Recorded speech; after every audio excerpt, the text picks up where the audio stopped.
Yesus Kristus. Amin.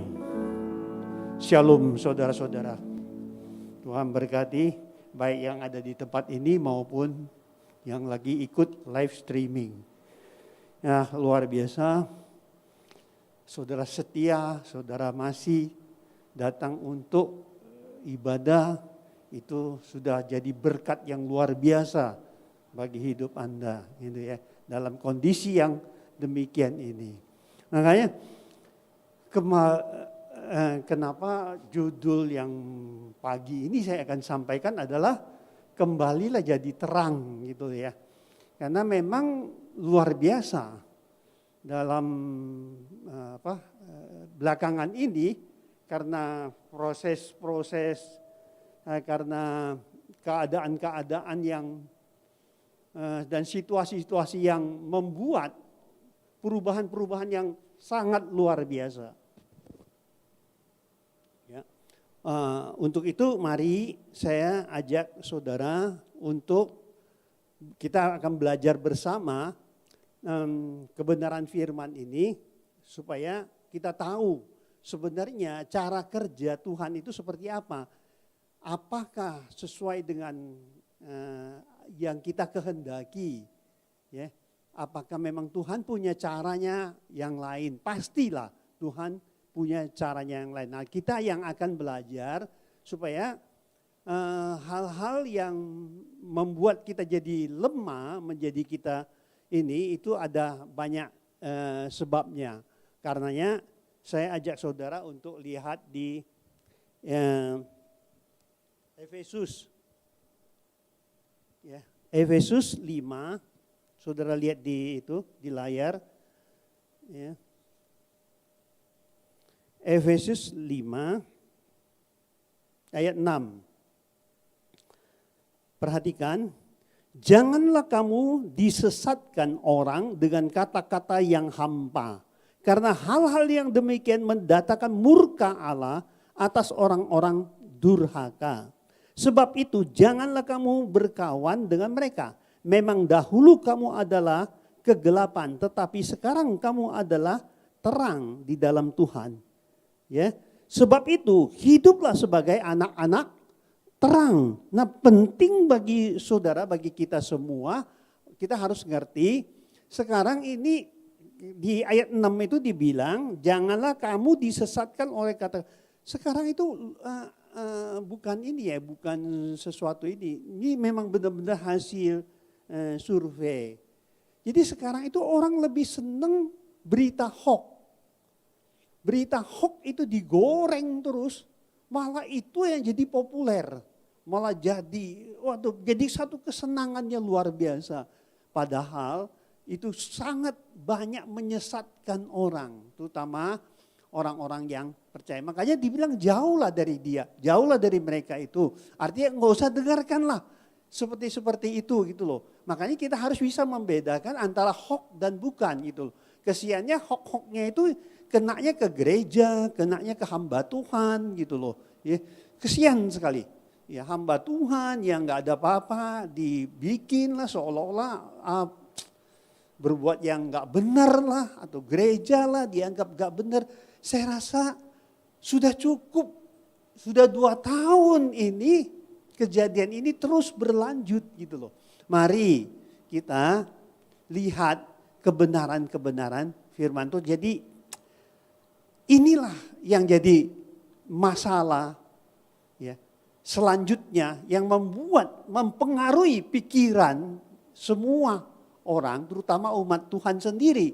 Itu dampaknya sangat-sangat luar biasa dalam kehidupan kita. Nah, ini yang mau saya sampaikan. Nah, kenapa? Apa yang terjadi? Tolong slide yang selanjutnya coba. Ya. Perubahan pertama yang terjadi sekarang, saudara perhatikan. Saya bukan ngarang, tapi saudara lihat sendiri. Perubahan pola ibadah. Ya. Tapi sekarang orang tuh tidak segen-segen lagi tidak datang gereja gitu loh. Bukan datang gereja. Kalau sekarang kan gereja ibadah itu ada yang online, ada yang datang ke gereja. Artinya ya, orang itu tidak segan-segan lagi untuk meninggalkan ibadah. Ya. Sebelum COVID aja, sekarang saya bukan nyindir, dia juga bukan ini ya, bukan sesuatu yang ini, tapi suatu kenyataan yang terjadi. Sebelum COVID aja, waktu gereja, orang datang ke gereja, itu saudara temukan ya, banyak sekali yang datangnya aja telat terus. Datangnya telat, ya enggak? Nah kemudian yang lebih parah lagi sekarang online, di rumah. Di rumah pun telat ikut ibadah. Di rumah loh, bisa telat ikut ibadah. Gimana? Dia ngurus urusan dia, pokoknya ini deh. Dan ibadahnya itu nggak pernah serius. Ya. Nah disitulah terjadi kemunduran rohani yang luar biasa. Ya. Anak-anak Tuhan itu mundur rohani ya, yang berakibat kepada kejatuhan ya dalam kehidupannya. Ini luar biasa. Dampak ini sangat-sangat perasa. Nah hidup orang percaya pun lebih condong ke kuat sekarang ke keduniawiannya. Ya, saya nggak bilang kamu harus hidup di dalam melayang-layang ya. Tetapi ya sikap hidup sekarang itu perubahannya luar biasa yang membuat saudara orang itu kembali kepada konsep kehidupan duniawinya yang luar biasa. Ini yang terjadi sekarang. Ya. Saudara, dimanapun di gereja sudah dibuka, maka diberi tempat. Masih tetap mereka nggak mau, mereka segan untuk datang. It's okay lah. Tapi kalau ibadah di rumah juga, online juga, masih juga telat gimana? Jadi apa yang salah sebenarnya? Bukankah itu karena kemunduran rohani? Ya. Lihat pada diri Anda sendiri, koreksi pada diri Anda sendiri, dan saudara perhatikan, benar nggak Anda lakukan itu? Gitu loh. Ya. Karena memang bebas, tidak ada yang ngontrol kita. Ya. Kita bersyukur, kita punya kesempatan, memang fasilitas online ini itu, IT-nya masih memungkinkan gitu loh. Mungkin akan lebih canggih lagi. Tapi kembali lagi. Saya tahu dari mana? Dari kalau saya ngajar di Zoom. Ngelihat di Zoom mamanya. Dia sudah telat datangnya kadang-kadang. Dia mute sih oke lah kadang waktu di mute. Tahu gak? Fotonya pun gambar dia pun hilang. Gitu loh. Dia kemana kita tahu? Nggak ada yang tahu. Padahal kita ngajar. Gitu. Ya. Nah inilah rupanya sekarang pengajar, pendeta-pendeta juga harus sabar yang dihadapin layar soalnya. Gitu loh. Sekalipun orangnya nggak kita lihat. Gitu loh. Nah ini yang sedang terjadi luar. Rontok kerohaniannya. Tanya mungkin Pak Gembala.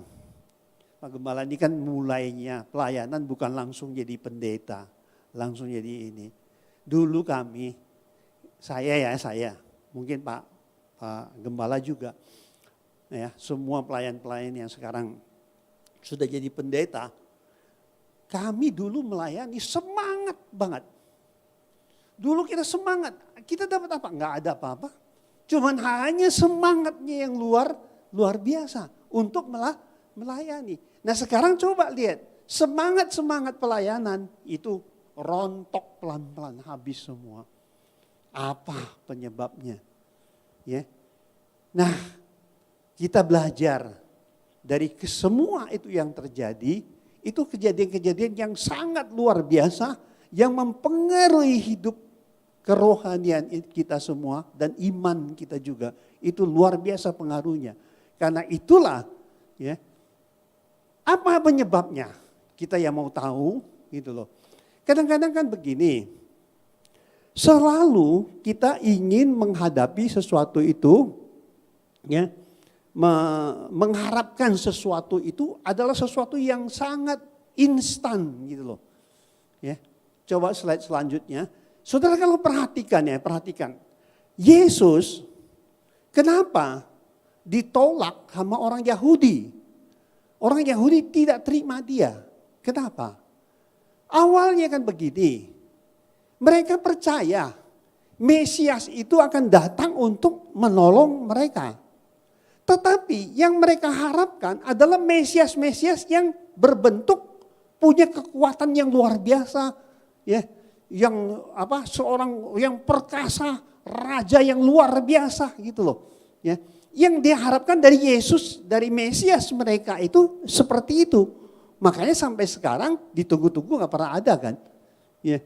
Nah dulu mereka kenapa tidak terima Mesias? Karena mereka mengharapkan, turun seorang yang Mesias yang diutus oleh Tuhan atau Tuhan sendiri yang memerintah mereka, yang menjadi raja mereka, yang berkuasa atas segala-galanya. Itu yang mereka harapkan sebenarnya. Makanya kenapa mereka tidak menerima Yesus. Karena Yesus enggak begitu. Kan ini, seandainya itu terjadi, berarti kerajaan itu hanya berlaku pada umat pilihan Israel. Padahal Yesus datang bukan seperti itu. Dia datang dengan kasih. Kasih apa? Untuk semua orang. Jadi bukan untuk hanya suku bangsa. Kenapa? Karena itulah dia tidak menonjolkan, membuat bahwa dirinya orang yang kuat, yang luar biasa, raja yang hebat lah gitu. Nah itu harapan orang. Sama dengan orang Kristen sekarang. Orang Kristen sekarang kan gini, coba saudara perhatikan. Ya, mengharapkan sesuatu yang luar biasa, yang kelihatan menonjol, ya, itu yang diharapkan. Karena banyak kasus, kamu saudara lihat, terjadi pandemi COVID. Kenapa Tuhan enggak menyembuhkan Anda, untuk menjaga Anda, melindungi Anda, ya kan? Nah kan kita nih harapkannya kan gini, doa Tuhan jaga, Tuhan lindungi. Itu kan yang diharapkan. Giliran nggak dapat, giliran nggak menemukan itu, nggak diberikan Tuhan secara langsung ngambek, langsung rada-rada imannya goyang sekarang. Ya, imannya goyang. Ya enggak? Nah memang juga sisi lain kita juga tahu bahwa memang juga ada pengajar-pengajar ya yang menjanjikan lah seolah-olah wah luar biasa. Iya, semuanya instan. Nah, waktu zamannya Covid, ada enggak pendeta yang menyembuhkan penyakit Covid? Enggak ada. Jawabannya apa? Apakah Tuhan enggak ada? Bukan seperti itu. Nah itulah harapan yang kita lihat sama sebenarnya. Ya, kita juga mengharapkan sesuatu yang instan. Yang sesuatu yang menunjukkan kuasa Tuhan itu menyembuhkan kita langsung. Giliran Tuhan tidak melakukan itu, tidak memberikan tidak menjawab doa Anda, tidak memberikan kesembuhan kepada Anda, terus COVID ini tidak ada satupun hamba Tuhan atau pendeta yang bisa menyembuhkannya, langsung kecewa. Imannya, rohaninya langsung turun. Ini yang terjadi. Nah makanya mari kita belajar, kita lihat. Ya, kita lihat apa yang Yesus tunjukkan. Apa yang Yesus tunjukkan soal kuasanya. Jadi jangan kita ya menafsirkan atau mengharapkan kuasa yang salah mengerti gitu. Ya. Saya percaya Yesus Tuhan kita sanggup melakukan apapun. Tapi dia sendiri, saudara kalau perhatikan, dia menyembuhkan orang. Dia melakukan apapun, dia menyembuhkan orang aja dia bilang, kamu jangan kasih tahu orang lain ya. Kenapa? Ya. Nah, kita belajar. Jadi jangan salah menanggapi kuasa Tuhan itu. Kuasa Tuhan itu, Tuhanlah yang punya rencana. Semua dia punya caranya sendiri. Nah, untuk itu kita coba buka, kita belajar dari Lazarus, ya, Maria sama Marta. Ya, kita lihat. Ini kebenaran ini di Yohanes 11, coba tolong ditampilin. Cuman Yohanes 11 ini kan panjang sekali. Dari ayat 1 sampai ayat 40. Tapi saya hanya ambil beberapa ayat supaya saudara nanti kalau saudara baca, simak baik-baik ya. Bagaimana Tuhan Yesus itu melayani dan menunjukkan kuasanya ya.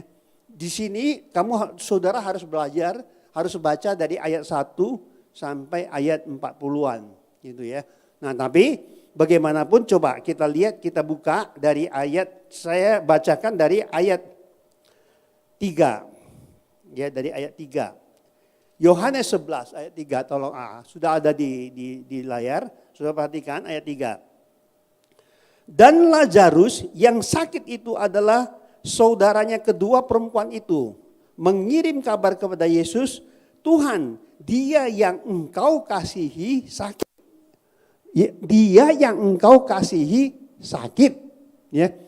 Ini Maria sama Marta ngirim kabar kepada Yesus. Ya. Nah, apa yang Tuhan Yesus tanggapi? Kita lihat ayat 6. Coba kita lihat. Ayat 6. Namun setelah didengarnya bahwa Lazarus sakit, ia sengaja tinggal 2 hari lagi di tempat di mana ia berada. Coba perhatikan. Ya, perhatikan ya. Dia sengaja, dia udah tahu kan, udah dengar berita ini, tapi dia sengaja nggak langsung ke rumah Maria Marta atau Lazarus untuk menyembuhkan. Dia malah tinggal 2 hari lagi. Ya, dia nggak langsung berangkat. Kenapa ya? Kenapa? Kan kita bertanya-tanya, ya kan? Sehingga saudara tahu sendiri. Ya, saudara sendiri kalau baca selanjutnya, saudara sendiri. Akhirnya Lazarus ini mati. Mungkin di waktu dikasih tahu hari itu diberitakan Yesus masih nunggu 2 hari. Terus dia besoknya mungkin dia mati. Ya. Kenapa? Karena kalau saudara baca selanjutnya, dia sudah mati 4 hari katanya. Itu. Nah, yang menjadi pertanyaan kita, kenapa Yesus tidak langsung? Ya kan? Apakah kita kan sama? Mungkin Maria dan Marta mengharapkan Yesus langsung datang untuk menyembuhkan Lazarus. Tapi Yesus apa? Enggak. Dia tunggu. Dia tetap melayani. Dia tetap melakukan kegiatannya. Ya. Baru setelah itu dia berangkat. Nah, coba lihat ya ayat 14-nya. Ya. Bahkan dia sempat ngomong gini ya. Dia tidak mati. Dia tidur. Ya. Saudara kalau baca nanti, saudara akan menemukan gini loh. Oh, dia tidak. Dia sakit tapi dia tidur. Tapi sebenarnya mati. Kenapa dia bilang tidur? Kita juga jadi pertanyaan gitu loh. Kenapa Yesus bilang dia tidur gitu loh. Yesus itu tidak pernah sombong dengan kuasanya. Amin. Dia melakukannya, dia bilang dia tidur bahwa dia gak mau membuktikan bahwa dia yang akan membangkitkan, menghidupkan kembali Lazarus. Ya, tapi dia lebih condong bilang, oh dia lagi tidur. Padahal kita lihat ayat selanjutnya ayat 14. Karena itu Yesus berkata dengan terus terang, Lazarus sudah mati. Ya, Lazarus sudah mati. Iya kan? Masih perlu nggak Yesus ke sana untuk menyembuhkan dia yang sakit? Kan kita berpikir, udah ribut semua. Ribut semua, udah. Nggak percaya. Nggak percaya bahwa Yesus akan sanggup menghidupkan kembali. Semua bilang, udah percuma. Ya. Kenapa dia lakukan itu? Saudara perhatikan. Ayat 15. Ya, ayat 15. Waktu Lazarus mati, dia bilang, tetapi syukurlah aku tidak hadir pada waktu itu. Sebab demikian lebih baik bagimu, supaya kamu dapat belajar percaya. Marilah kita pergi sekarang kepadanya. Nah sekarang saya tanya saudara, saudara perhatikan, ini luar biasanya Tuhan Yesus. Waktu dia mati, waktu Lazarus mati, Yesus malah bilang, untung gua gak ke situ. Coba. Kan sepertinya, sepertinya peduli amat gitu loh. Ya kan? Padahal ada satu yang Tuhan kehendaki. Ya, Tuhan Yesus mau dalam hidup kita. Dalam hidup orang di sekitar atau murid-muridnya yang bersama dia. Ya. Dia bilang begini, ya. Supaya kamu dapat belajar percaya. Nah sekarang saya tanya. Ya, tanya. Kalau kamu ngalami doa, kamu nggak dijawab, ngalami penderitaan, ngalami sakit, bahkan ada yang dipanggil, ada yang meninggal, kamu tetap percaya nggak? Nah, itu yang jadi pertanyaan. Makanya kenapa Tuhan Yesus tidak menunjukkan, secara instan dengan langsung, ya sebelum dia mati datang sembuhkan, enggak begitu. Malah dibiarin. Supaya apa? Supaya kamu ini lebih percaya. Sekarang saya tanya, untuk apa? Bukankah untuk membentuk iman kita? Amin. Ya, artinya membentuk iman percaya. Dan dengan kejadian-kejadian seperti pandemi COVID, seolah-olah Tuhan tidak turun tangan untuk langsung memberikan kesembuhan pada orang percaya. Apa maksudnya? Ya satu, supaya kamu lebih percaya. Amin. Tetapi kalau kamu mundur dari kepercayaan kamu, rohani kamu jadi lemah, itu yang membuat kamu kalah. Ya. Inilah yang harus kita pelajari. Pelajari Yesus. Lihat apa yang Yesus lakukan. Tidak langsung dia lakukan untuk memberikan kesembuhan. Tetapi satu hal, dia mau supaya Anda itu ya lebih percaya atau dibentuk iman kamu, rohani kamu lebih percaya, ya kan? Makanya iman itu tidak lihat tapi percaya, ya. Nah ini hati-hati, jangan sesuatu itu dianggap wah pastilah, udah dalam Yesus memang saya percaya memang ada, ya. Yang menerima kesembuhan kayak gitu memang ada, bukan nggak ada itu ya. Tapi nggak semua, ya. Ada orang-orang tertentu. Tapi lebih-lebih secara umum, kasus zaman sekarang ini telah membuktikan, saudara kalau ngelihat ayat ini, apa yang terjadi sekarang adalah Tuhan punya rencana satu, supaya Anda itu dibentuk menjadi orang yang lebih percaya. Tuhan berkati. Amin. Nah orang kan ribut. Oh dia gak sanggup. Gak mungkin sanggup bisa menghidupkan kembali lagi. Percuma aja datang. Sampai Maria Marta pun ngomong seperti itu. Bahwa coba deh Tuhan datang lebih cepat. Katanya. Kecewa kan. Ya kecewa kan. Nah, Tuhan itu luar biasa. Di ayat 40-nya, saudara lihat ayat 40-nya.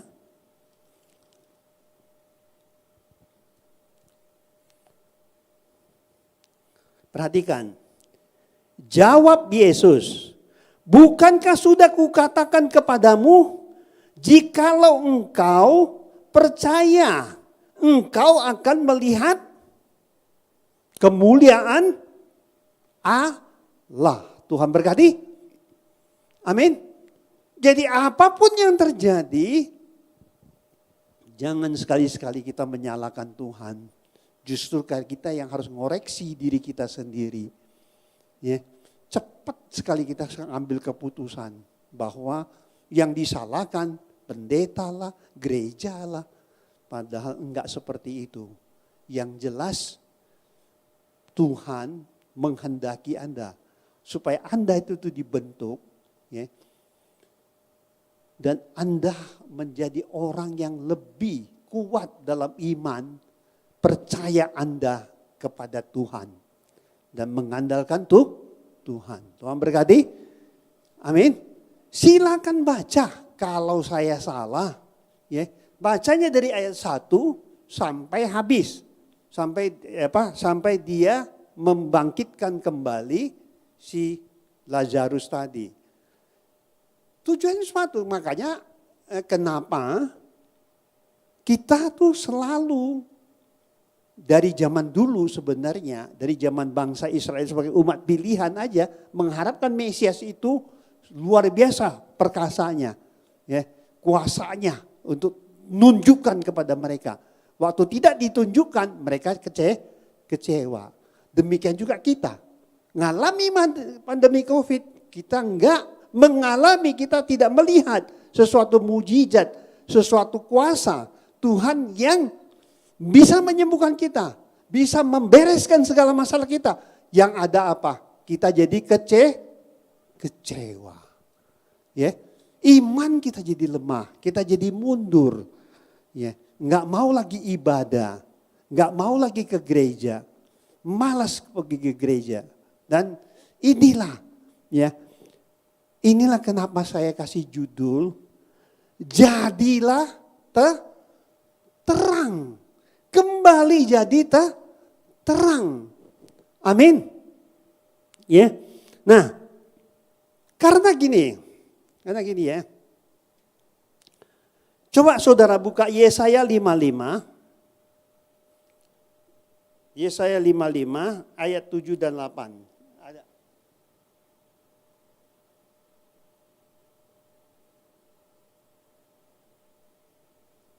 Yesaya 55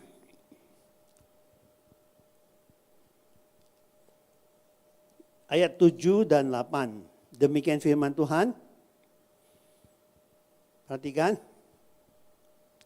Yesaya 55 ayat 7.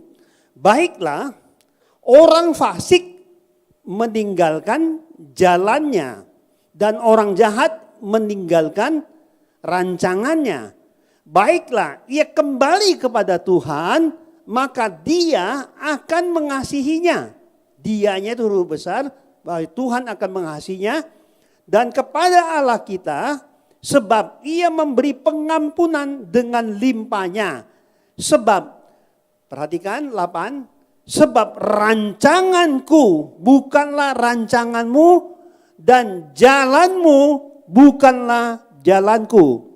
Demikianlah firman Tuhan. Ini perhatikan ayat 7. Baiklah orang fasik meninggalkan jalannya dan orang jahat meninggalkan rancangannya.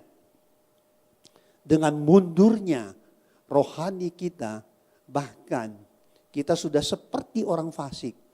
Karena itu bertobatlah, kembalilah, ya, kepada Tuhan dan percayalah bahwa rancangan Dia bukan rancanganmu. Contoh tadi Yesus, rancangan manusia pada umumnya kan menghendaki semua itu terjadi instan. Tapi Tuhan Yesus malah enggak. Dia malah nunggu beberapa hari baru ke tempat Lazarus. Kenapa dia enggak langsung? Inilah yang harus kita sadari. Karena rancangannya Tuhan bukan rancangan kita. Yang kita harapkan sampai detik ini, sampai sekarang. Seluruh umat Tuhan yang terjadi, yang diharapkan adalah rancanganmu. Yang harus Tuhan penuhi, itu yang konyol. Padahal Tuhan punya rancangan yang lain. Kalau tidak seperti itu, manusia itu sulit sekali untuk dibentuk menjadi orang-orang yang benar di hadapan Tuhan. Ya. Nah ini yang kita bisa pelajari. Karena itu coba lihat lagi. Ya. Mazmur 37 coba.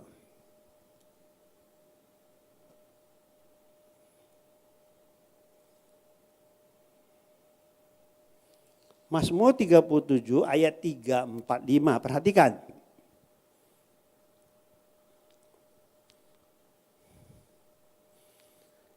Percayalah kepada Tuhan dan lakukanlah yang baik. Diamlah di negeri dan berlakulah setia. Di negeri mana? Dimanapun kamu ditempatkan, kamu harus membangun kota itu.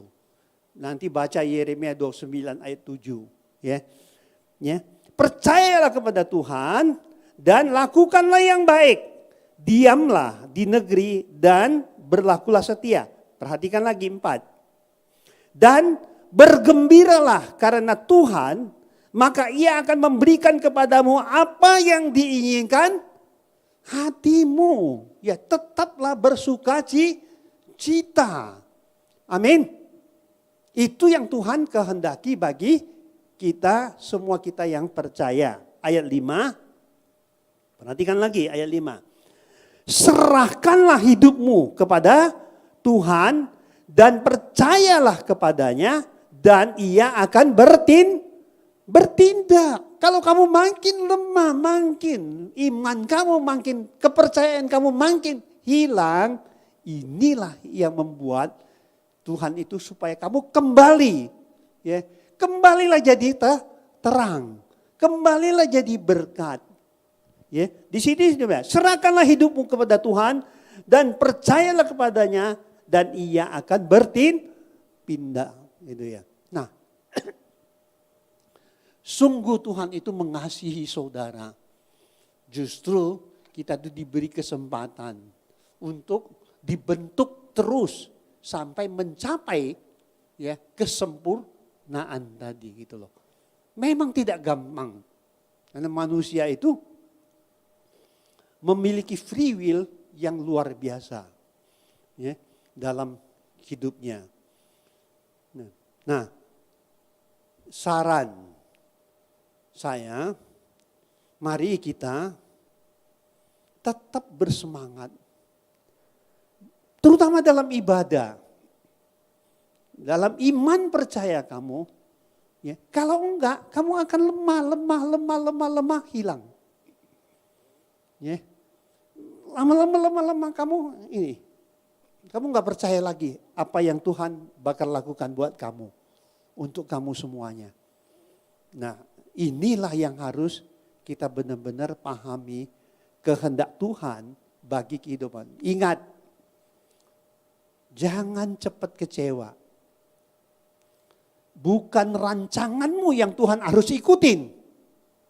Tetapi Tuhan punya rancangannya untuk kamu. Ya, ini yang kita terbalik. Kita selalu terbalik. Orang hidup sekarang ini terbalik. Jadi seolah-olah ya udah.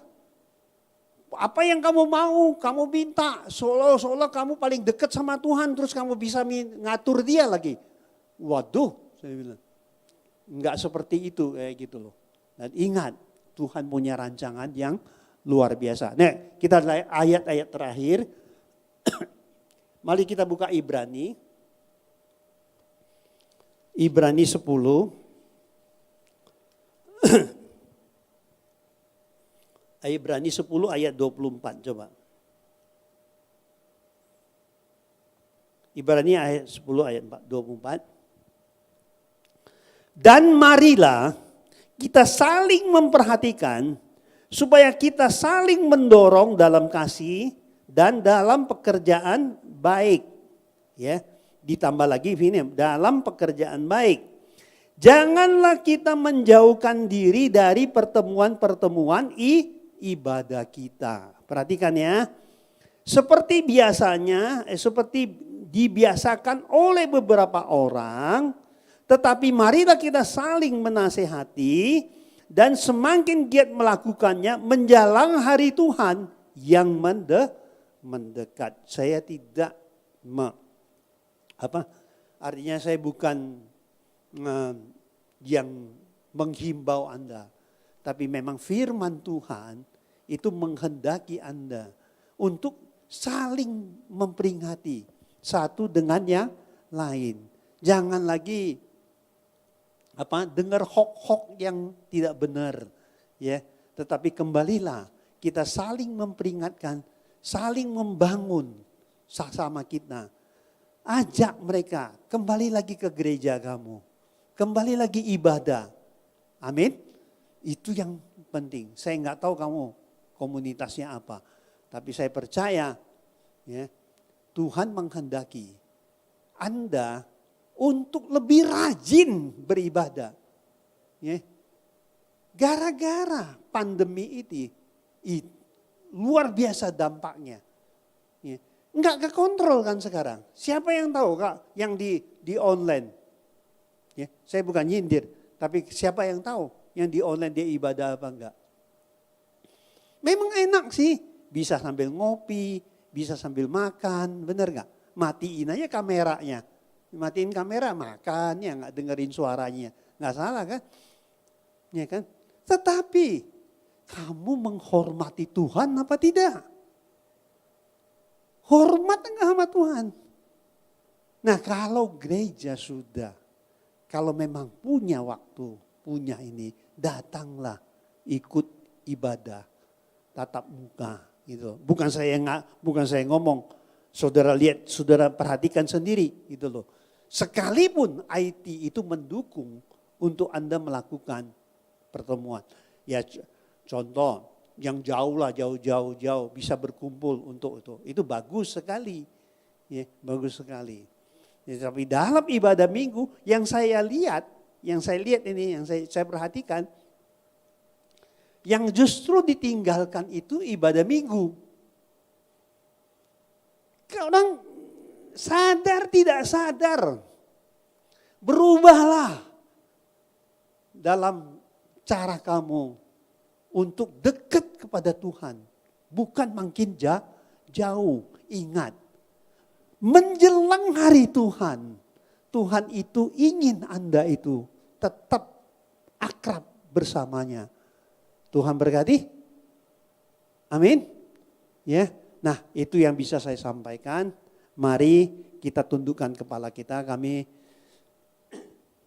Bapak kami bersyukur atas semua pengajaran, peringatan yang Kau berikan bagi kami.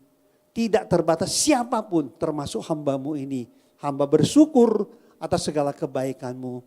Terima kasih Tuhan Yesus, kami boleh beribadah baik di tatap muka atau online atau offline. Tapi kami percaya semua itu beserta yang paling penting, ketulusan hati, kejujuran kami untuk datang beribadah kepadamu. Saya percaya semua umat Engkau sertai dan Engkau berkati dalam ibadah ini. Terpujilah Engkau Bapa. Mari kita akan terima berkat yang dari Tuhan. Marilah saudara-saudara, diberkatilah hidupmu, diberkatilah usahamu, diberkati pekerjaanmu, diberkati kesehatanmu, diberkati segala aspek kehidupanmu.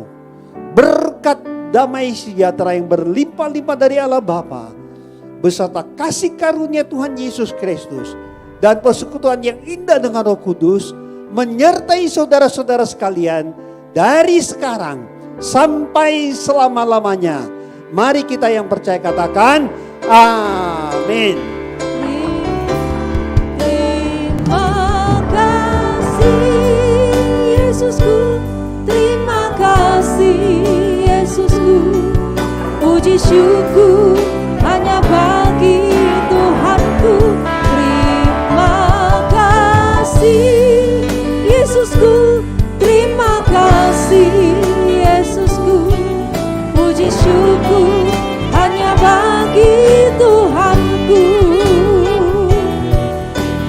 syukur hanya bagi Tuhanku. Puji syukur hanya bagi Tuhanku.